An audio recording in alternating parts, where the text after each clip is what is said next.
Okumi Pataki. Obara Meji turns black into white. The final great test Obara Meji faced, before achieving triumph, occurred when his fellow Awozis tricked him into getting drunk at a party at the king's palace. This explains why Obara Meji's children are prohibited from tasting alcoholic beverages of any kind. After getting drunk, he began making claims that he could not fulfill. Among the claims he made while intoxicated was that he could serve Olofin's head, even though it was forbidden for any Awo to do so. He also boasted that he could turn a black cloth into white. Obara Meji's claims were quickly communicated to the king, who invited him to perform the feat within 7 days, or else he would be executed. Upon returning home, Obara Meji told his mother what had happened at the king's palace. His mother was upset by his audacity in making such boast, lacking any basis on issues that no one had been able to achieve before. He explained that he was drunk when he made these claims. The only person who used to serve Olofin's head annually was a man named Okete. There was also a man named Oro, who alone was capable of turning white into black. Obara Meji's mother went in search of both. On the 7th day, Olofin took 10 yards of black cloth and gave it to Obara Meji to take to the river and turn it white. Before Obara Meji reached the river, his mother was already waiting there for him. The king sent a messenger to accompany him to verify the operation. When the group arrived, Obara Meji's mother was singing, invoking the appearance of Oro. When the Oro fish heard the song, it moved to where Obara Meji was washing the black cloth. It took it, swallowed it, vomited it, and it was white as snow. As soon as Obara Meji saw that the cloth had turned white, he took it out and showed it to the 2 witnesses sent by the king. They ran back to the palace, and everyone, including the king, was amazed at the miracle performed by Obara Meji. The next operation was the ceremony of serving Olofin's head. The man who used to serve Olofin's head annually was called Ewu Okete.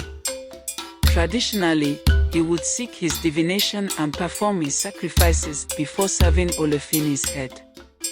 Particularly this year, he had gone for divination and had been told to offer a male goat to Eshu. He did not make the sacrifice.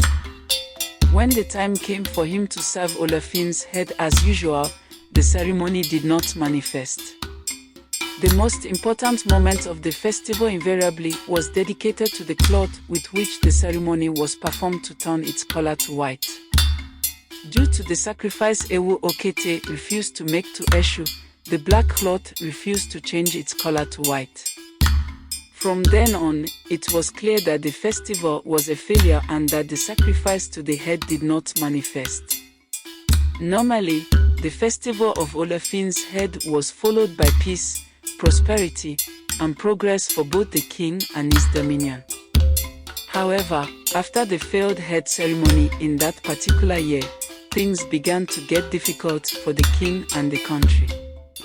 That was the year in which the king's children were dying after playing Oyo with their visitors. There was no rain or food, and the crops were burning.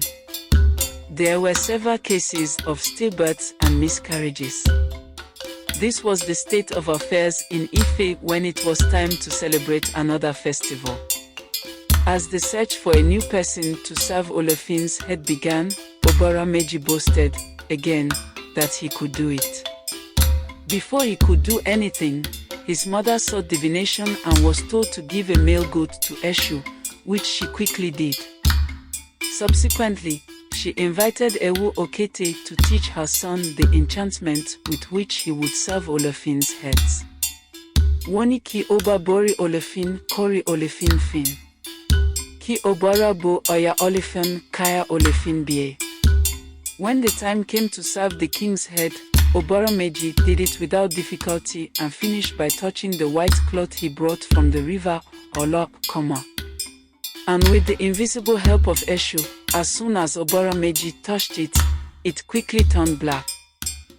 This was enough to indicate that the bad days had come to an end. The following year proved to be very prosperous for the king and the country.